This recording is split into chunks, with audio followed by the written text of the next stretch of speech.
and peace. We are all looking for happiness and peace. So, what are the different ways by which we are trying to become happy in this world? And today's session is all going to be about happiness. And we are going to discuss different sources of happiness in our life.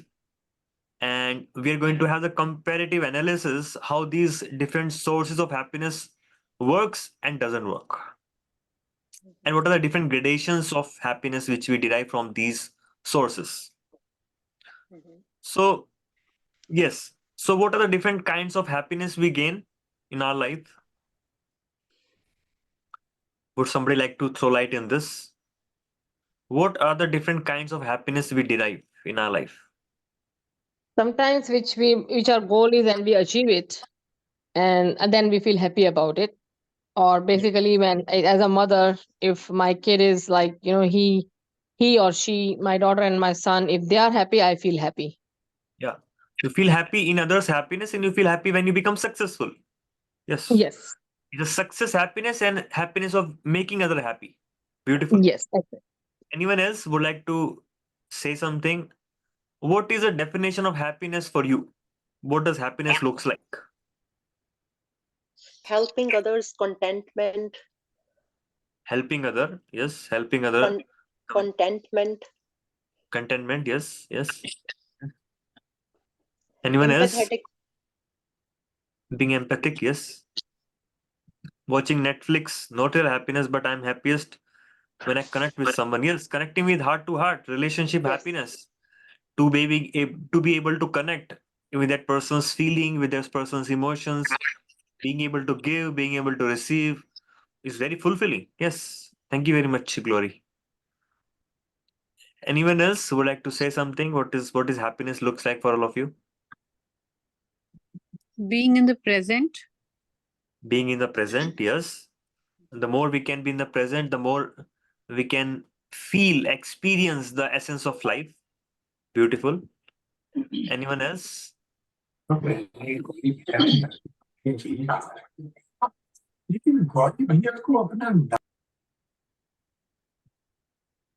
Yes, what happiness looks like for all of you? Free of worries. When we are able to become free of worries. Yes. Anxiety free. yes. Okay. Let us see what are the happiness Krishna talks about in Bhagavad Gita. Let me share this with all of you right away.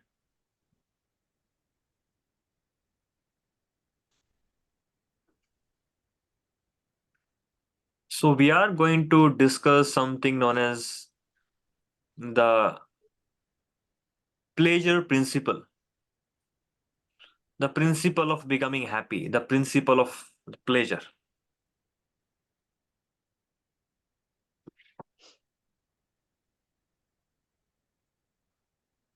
Just give me a second. Yes. So one's kind of happiness, which is uh, very much evident in our life, which is very much clear that happiness is of sensory happiness, Hmm. happiness of being able to touch my senses with sense objects. We discussed last time that how when our tongue comes in contact with a nice taste, how do we feel? Happy. When our eyes meets beautiful form, how do we feel? Happy. Happy. When our ears, the beautiful, very soothing sound vibration falls on my eardrum, what do we experience? Happiness. And when I touch the soft objects, soft bed, I feel excited, I feel happy. So that is the one kind of happiness. And that is technically known as the happiness of senses, known as sensual pleasure. And in the consumerism world, the whole industry, the different kinds of industry, consumerism, is capitalizing on this tendency of seeking sensual happiness. They're trying to make sensual happiness more and more easily accessible, to entice us more and more by different advertisement, and to give us a sense of feeling that yes, if you have this, you're going to become You'll be complete. happy.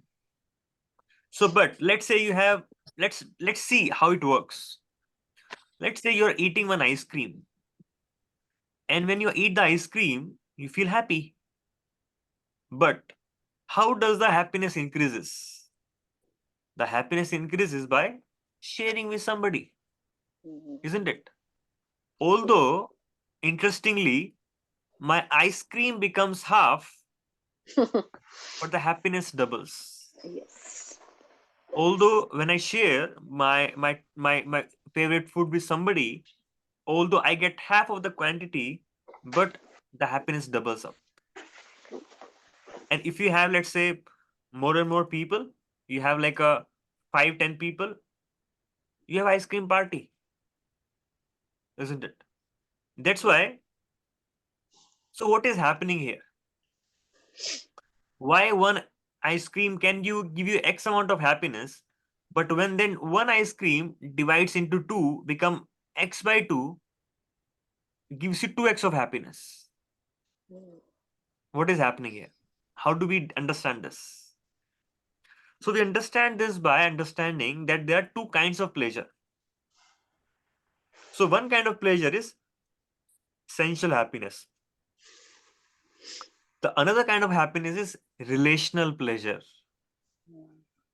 So when you see new restaurant, you don't want to go eat there alone. You want to have your children, you want to have your family, you want to have your friends, you want to have your acquaintances all together, coming to a place, eating all together, enjoying each other's company, enhances the experience, enhances the happiness.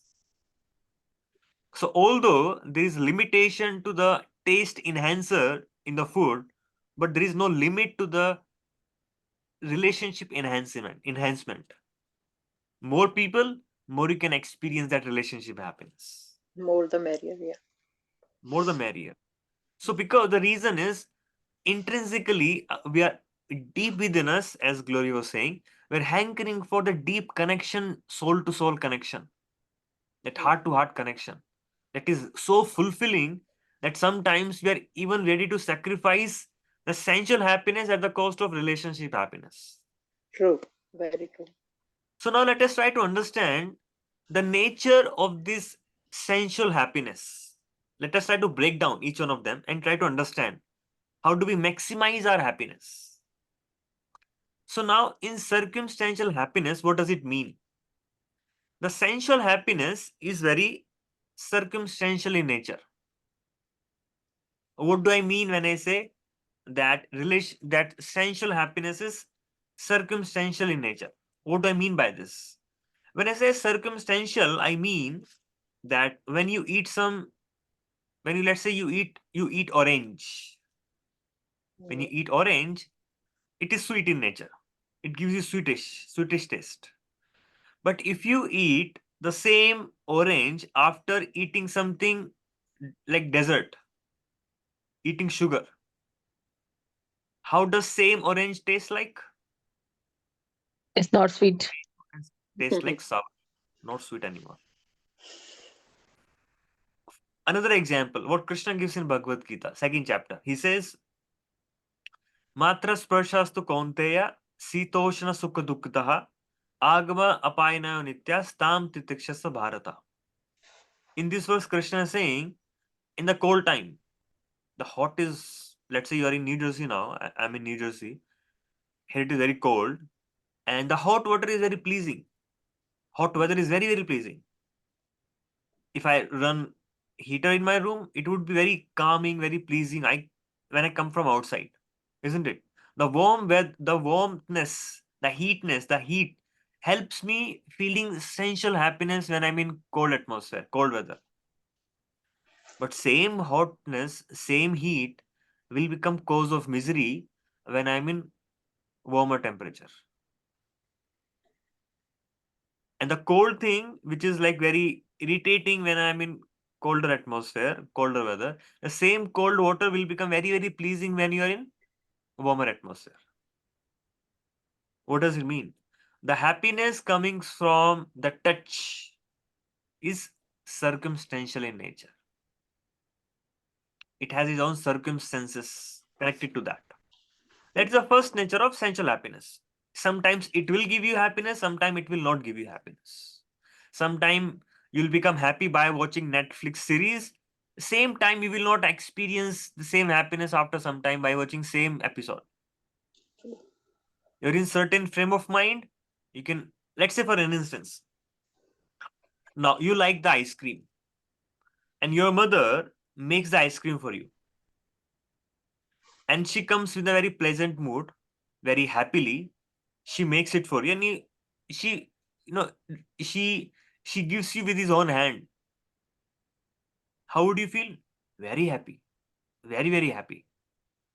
But let's say your wife or husband makes something for you, and he or she is very angry with you, and he just comes and just, just dump in front of you, just put it in front of you on the table, and just say, Eat it, this, eat this."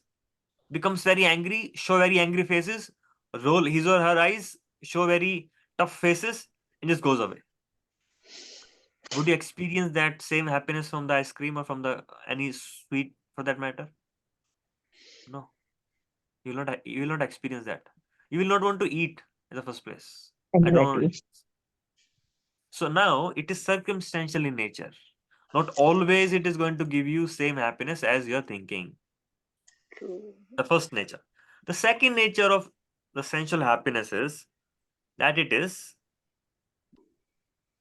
anticipatory nature, anticipatory pleasure. This is very, very powerful. That how the happiness which we derive is mostly anticipatory in nature. I will give you an example. Now, I want all of you to close your eyes and just imagine what you want to achieve, what sensual happiness you want to achieve in 2024.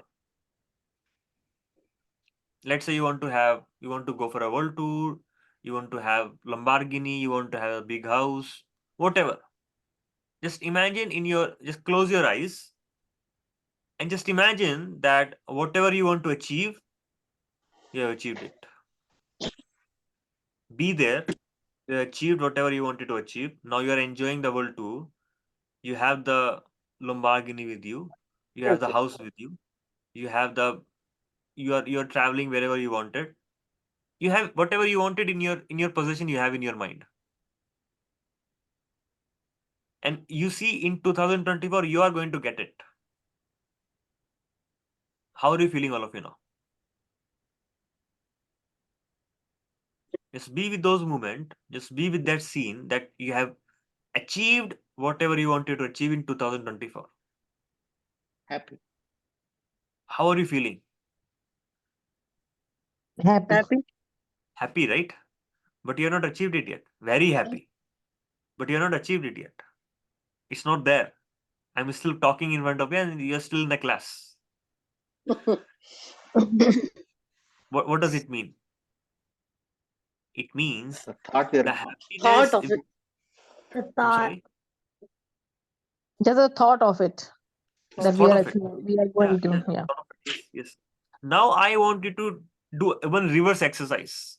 Let's say you wanted to achieve something in 2023, in 2022, you wanted to achieve something in 23, and you have achieved it.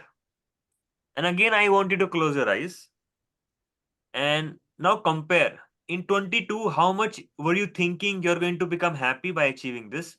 And how much happiness really you got after achieving that in 2023?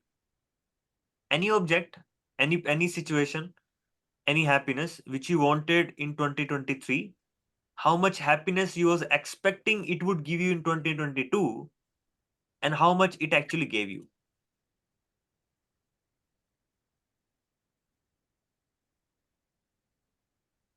So think. So how much happiness you was expecting, the way you are expecting now, what you would achieve in 2024, same happiness you was expecting in 2022 that you would get after achieving that thing in 2023, and you achieved it, and now compare which was more, the thinking of it or actually getting it. Actually getting it. Actually getting it, okay. Thinking of it. Yes, by thinking of it. Actually, by thinking of it. By thinking of the happiness, I can get more happiness by actually getting it. And the reason is, I have a reason for that. What is the reason? The reason is, in my mind, I can make the ideal picture of what that would be like. I can make an ideal picture. Okay, this is the ideal situation. If I meet this person, it is the ideal thing. I can just make anything in my mind, and my brain does not have any differentiation whether you actually get it or you just are thinking about it. Your brain will release same amount of chemicals. Interestingly, according to neuroscience.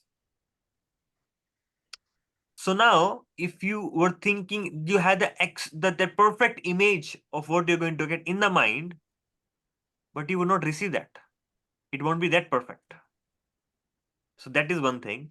And second thing is, when you're wanting to have it in your mind, you're not thinking of the pain you will have to bear when you have it. Let's say you wanted to purchase a house. And in purchasing a house, you're just thinking, okay, I'm living there, I'm doing this, I'm doing that, I'm going to social media, I'm posting it, I'm calling all my friends. But that point of time, you're not thinking of the pain of property taxes, of paying the mortgage, of cleaning the house, of cooking the food for the party you want to throw. At that point of time, all the pain doesn't come to the mind. Mm. But when you actually experience it, the baggage comes with both good and bad. But Yes. in the mind, it's all good. There's no bad about it.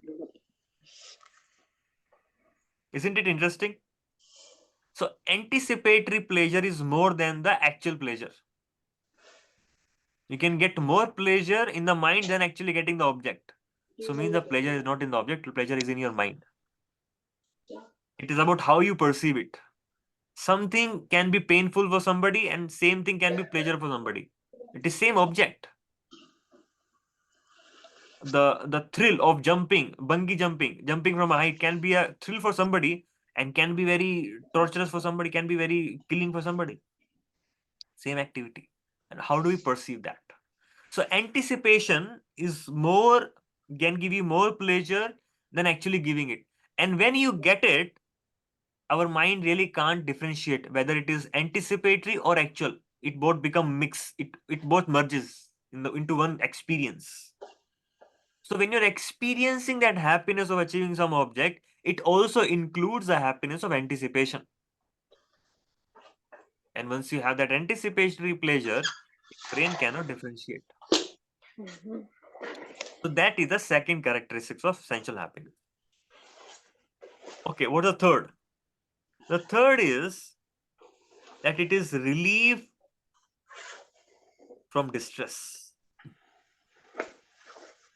Happiness is a relief of distress. What do I mean by that? Now let us imagine one more situation. There used to be some kind of punishment in the past. It used to be given by king to the people who commit crime, to the criminals. The punishment was the soldier will take the criminal to the river bank and they will just splurge, they will just put the mouth of that person into the water. And he'll be less gasping for the air, gasping for oxygen, gasping for that particular to breathe in. But he's not able to breathe in. The moment he's about to die, that person will be pulled out. So nice is to breathe air. Won't it be very happy situation for that person? That would be. But we're also breathing air. Are we experiencing same amount of happiness from breathing same air? No. No. Why? The reason is that situation of being able to breathe air that point of time was an absence of misery for some time. Mm. Many of the time, we have those coping mechanism of numbing our pain. We are going through a lot of psychological pain. We are going through a lot of mental pain. But some situations helps me, numbing that pain for some time. That can be compulsive shopping for somebody. That can be binging Netflix. That can be diverting oneself to some other thing. Maybe eating more or sexual activities. It is nothing but it's like numbing your pain. It is actually not giving you happiness, but it is just making you forget your misery for some time. True.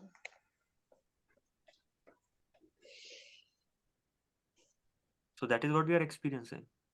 So is it really a happiness? Now that is my question. Okay, in the beginning it really looked like a huge amount of happiness, sensual happiness. Is it really a true happiness? What is your idea No, about it? No. it is not. How many of you will say no? Me. Me. Me too. Me. It is not. So now what is true happiness? The true happiness is in the relationship.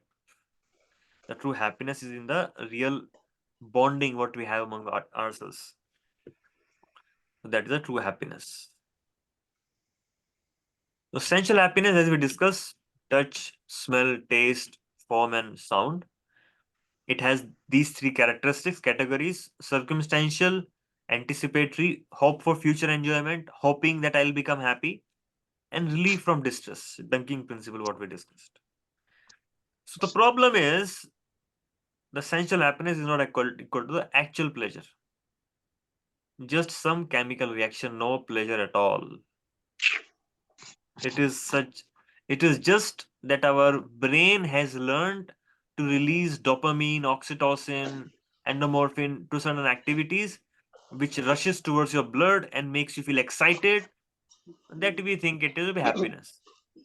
So what is happening is we are thinking pleasure to be happiness.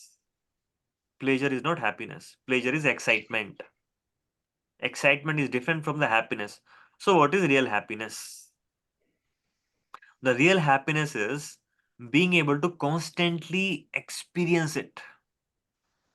That can't be separated with you after the object has gone away. It has no beginning and it has no end. Mm. Some glimpses of it, some glimpses of it, we get in the relationship happiness. And the relationship happiness means, but again, when we have somebody in our life, when we are able to have those heart-to-heart conversation, when we are able to be with together for some time, companionship, the pleasure of being together, companionship, and being able to have share that intimate space, being able to share oneself, our mind, our body, that is what relationship happiness looks like. But but this relationship happiness is built upon expectations. Yes. I have certain expectations from you, and you have certain expectations from me. So if we are able to fulfill each other's expectation, then we are good. Mm. But the moment there is a breach or there's a differences in meeting each other's expectation, we feel bad, we feel sad, and we just don't want to be with that person anymore. So relationship is not really based upon the heart to heart feeling. It is completely based upon fulfilling each other's expectations. 100% true. So we lack something in us and we think, okay, this person can complete me. Mm. I don't have something and this person has that thing. And once I have that person, I will feel complete. That is, we are trying just we're one half of the complete in that way. Unless we get another half, because somebody who is beautiful will look for power. Somebody who's powerful, he'll look for beauty. Somebody who is both look for something else. So what do we think in the mind which is going to make me complete? That is what we look for in another person. Mm. And when that person shows he has or she has that, but it is very shallow in nature and it is only a drop of it. So, but when we experience it again in the mind, when we before we hitched on to that person in the mind, I have this flowery ideas in my mind. Okay, he has that, she has that, I will get it, and I'll be happy. But are we thinking that it is all a package, that you can't really have one and not have another part of a person? You can only experience goodness with one part and not deal with the other part of a person? No. It is a whole, it comes, like for instance, we are talking about that. Then in the mind we may think we have big house, but big house brings big responsibility, like big position. I want to have big position. In the mind I may think, okay, big position means I can do whatever I want, but with that comes big responsibility also. With that comes big amount, more amount of work also, that we never experience, that we never expect it to happen. So when we our relationship are not based upon the right kind of expectation which is set from the beginning, and we are in that euphoria of just being infatuated with that person, it is not going to bring fulfillment. Let's imagine, even if it does, at one point of time that person is going to go away from your life. That is the most perfect person you have in your life, most loving, most caring, and your better half, whatever you call it as. But that person will leave her body after some time. That person himself will go away, or the nature will take away that person from your life. Either you will go first, or he or she will go first.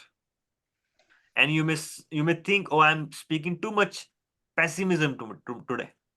I'm being so pessimistic. I'm not being pessimistic. I'm being realistic. Yes. I'm just trying to show the reality. And sometimes it's hard. Is a Digest. is not the right thing to very Indeed. it's not easy to digest all of that. So now where do we get real happiness from? Before that, we'll take Arjun questions. Yes, Arjun, you have some question? If numbing, you said numbing happiness, so is that less happiness than if you actually experience it when you don't feel the miserable things? So you're saying that when we do something, it gives us numbing of our pain. So if we don't numb it, if we experience it in reality, is that actual happiness? Is that your question? Yeah. Yeah. So basically what happens in numbing is, let me try to go more into the detail. When numbing happens, it's like we are trying to run away from pain. We are living in denial. We are not ready to acknowledge our pain. We're thinking it doesn't exist. I'm just living in denial of my life. That I'm not able to accept the reality. And when we are not able to accept the reality, we're just kept on resisting it from my life, and just hoping it could be better. It keeps running you like a monster, which is very painful. And there is no way for me to come out of this. So let me experience something which can help me numbing that pain. It means that let me rush my body with certain chemicals released from the brain, that experience allows me to forget that pain for some time. You're getting it?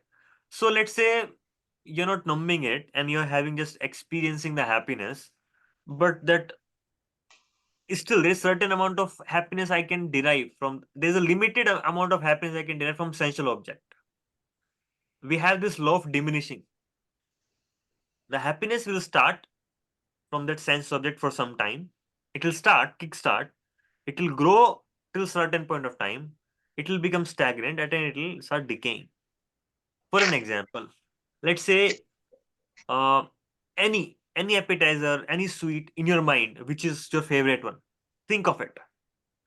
So think of a happiness, how much happiness you can get by eating X quantity. Let's say one gulab jamun. One gulab jamun. You become happy, very tasty. Let's say piece of cake. You have one cake, one piece of cake, it gives you happiness. You eat another cake, it gives you more happiness. You eat another cake, it gives you more happiness. But after some time, your mouth is not able to experiencing more sweetness. It becomes saturated. Yeah. And a point comes, saturation point comes. After that, the happiness stops coming from there. And after some time, you don't want to eat at all. You just become, I don't want to eat it anymore. I'm full. Done. So there is only X amount of happiness I can derive from anything. It can be anything in your life. It will come, it will grow, it will stagnate, it will hold on. Anything. You can just think of any happiness, any sensual happiness. It start, grows, remain, decay. Law of diminishing works.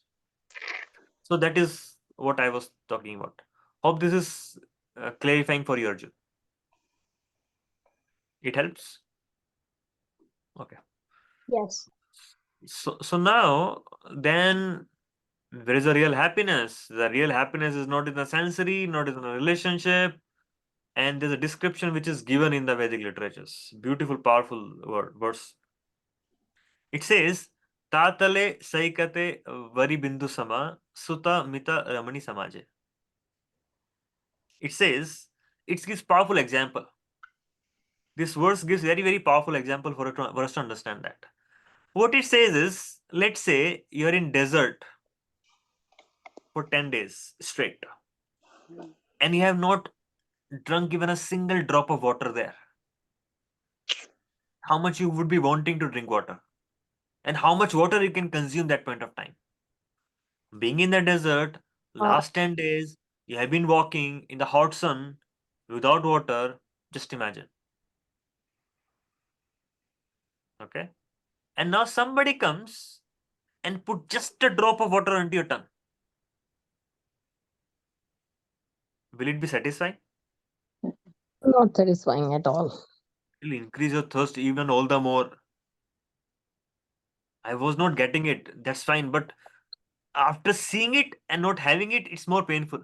Yes. For example, you are hankering for a relationship, dried of having that heart-to-heart connections. Somebody comes, gives a drop of it, and just goes away. Mm. You will become even more painful. It will even more painful. It will give you. Similarly, we are a spirit soul, a spiritual being in this desert of material world, hankering for happiness. Like a person has not drank water for 10 days. We just get one drop of happiness from sensual, from relational, from things like this. But how much happiness I am looking for? Like More. liters and liters of water. More. I just want to drown in the water for some time. Just feel that coldness of the water. Just absorb each and every drop of water in my each and every part of my body cells. Mm. But only a drop is given. That is what is happening with all of us. That's why nobody is happy. And there is no motivation. You're just working out of obligation, out of duty. There is no real rasa, real taste in the life. So that is what our spirituality can help us experiencing.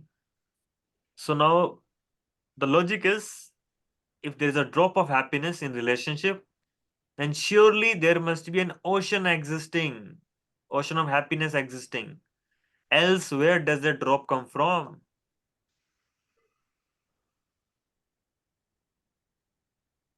Any question?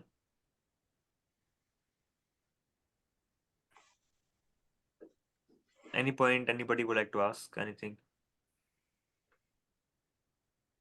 Any doubt? Any questions? Whatever we discuss. Can you repeat one more time? Where does the happiness comes from? The slide. Can you explain one more time, please? Which one? How does the happiness comes from? Means which part are you talking about? The drop. Just the blue slide. You just Okay, blue slide. Okay. Would you like to read this? before the. This one? Yes, yeah. Can you please read this for all of us?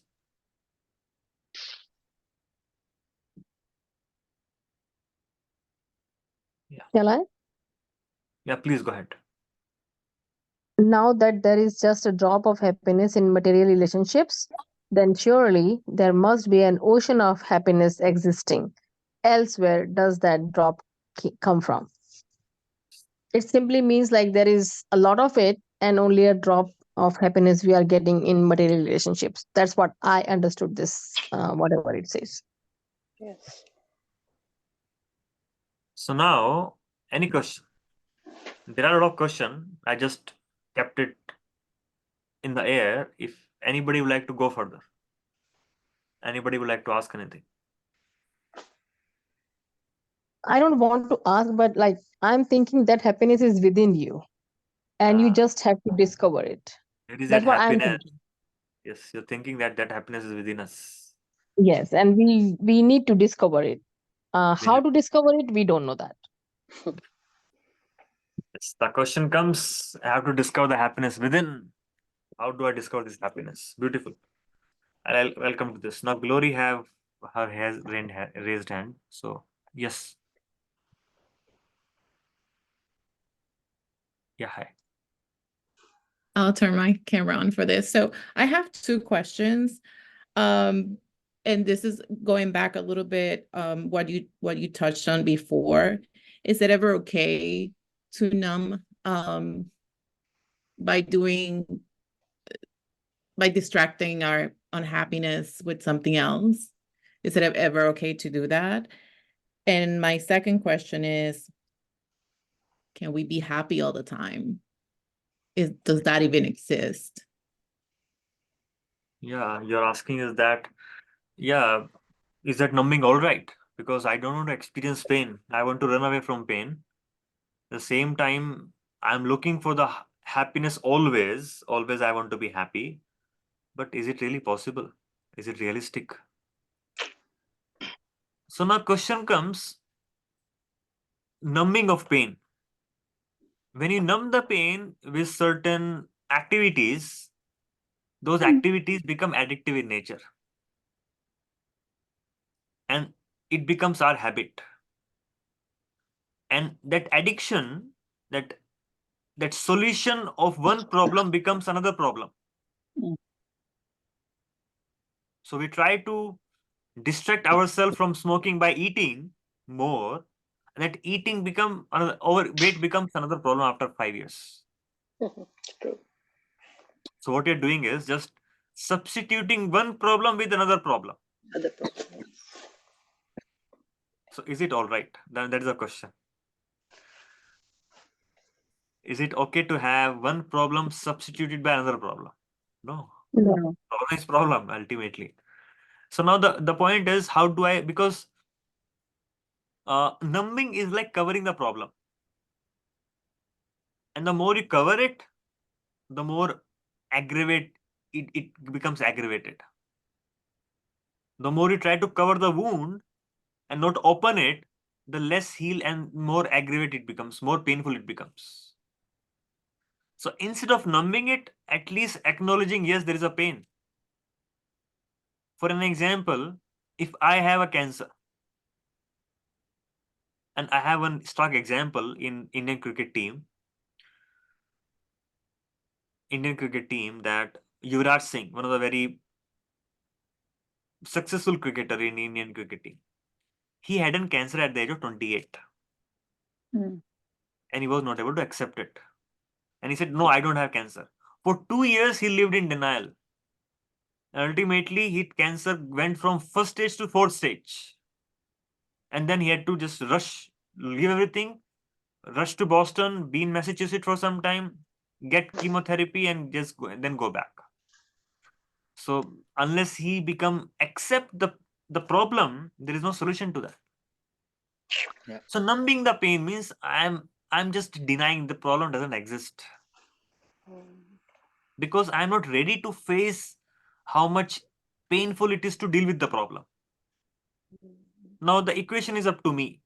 I want to deal with the pain of a problem or the pain of solution. If I want to deal with the pain of solution, then the problem will go away. But if you are not ready, then problem will always exist. It will keep giving you pain in different times, different situations.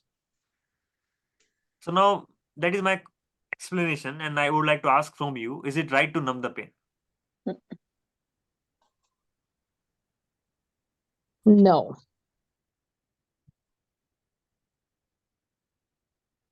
Can I No. challenge that a little bit? Just Please. just a, like a follow-up question on that. So you did mention like somebody has cancer and they're you can numb the pain, right? You got to accept it. But how about,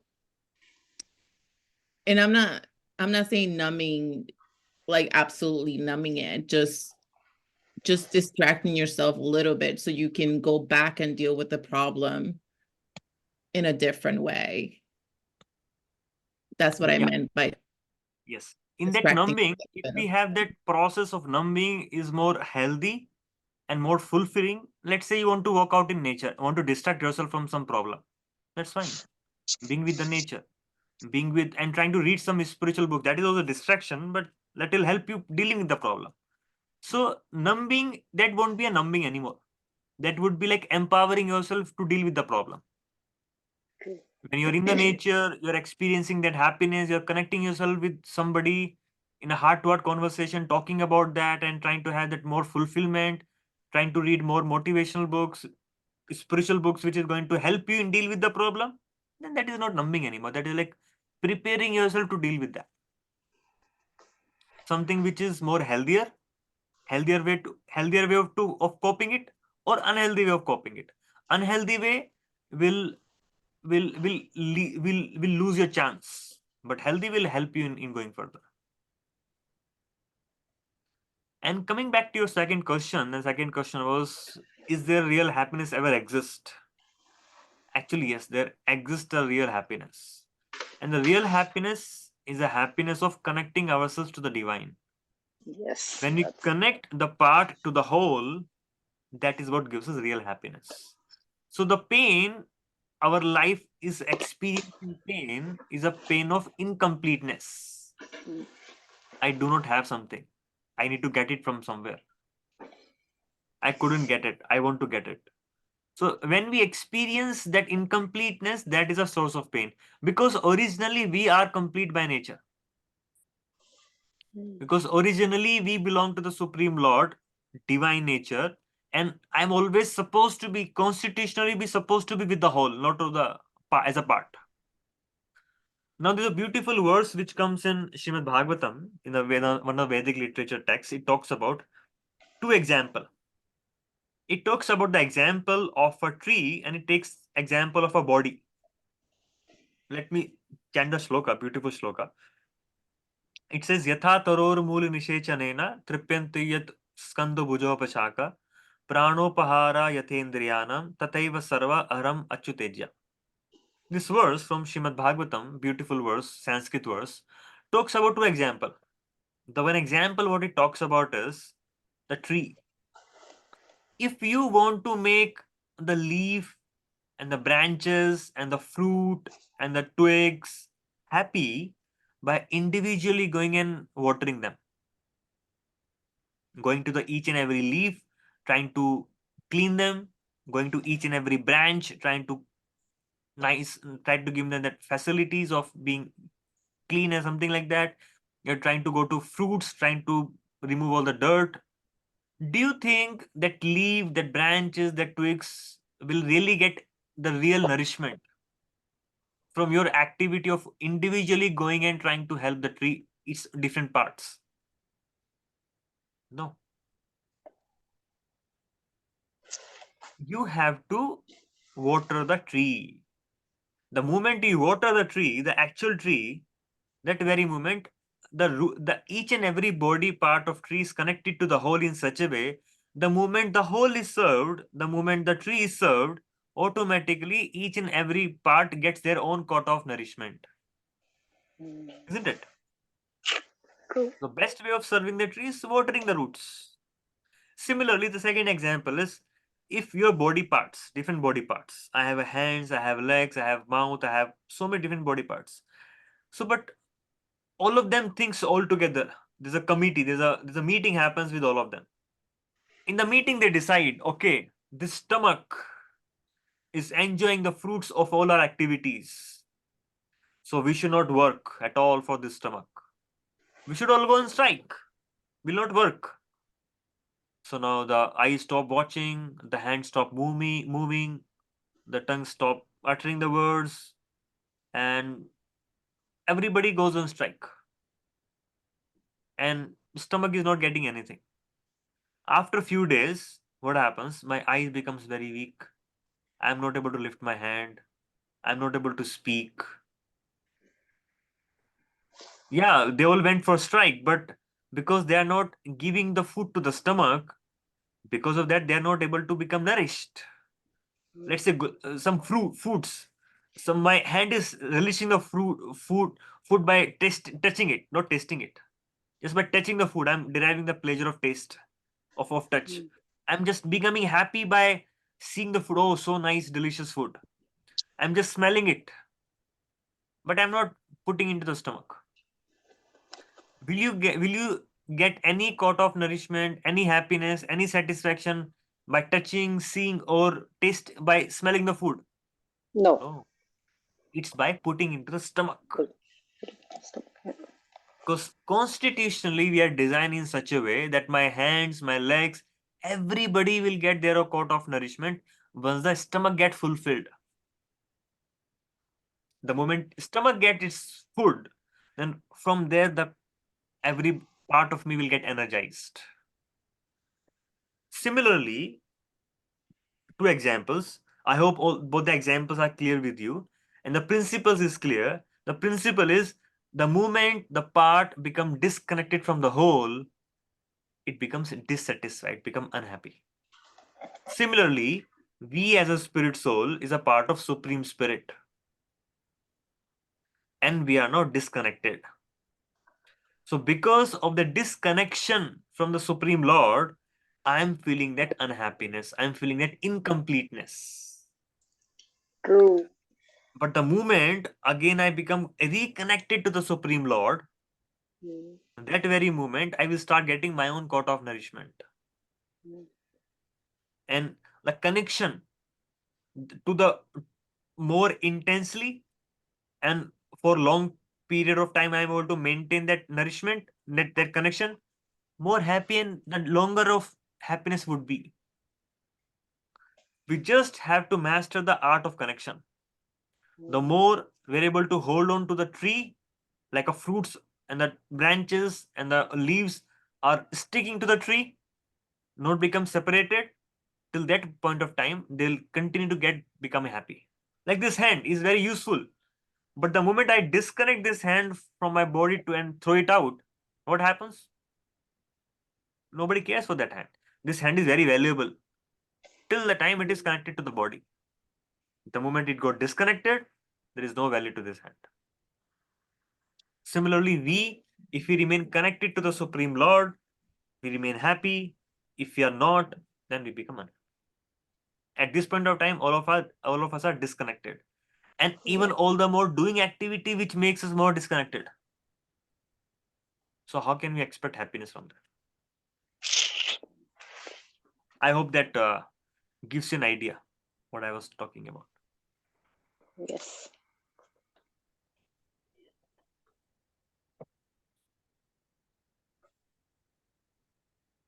Prabhuji, can I ask you a question?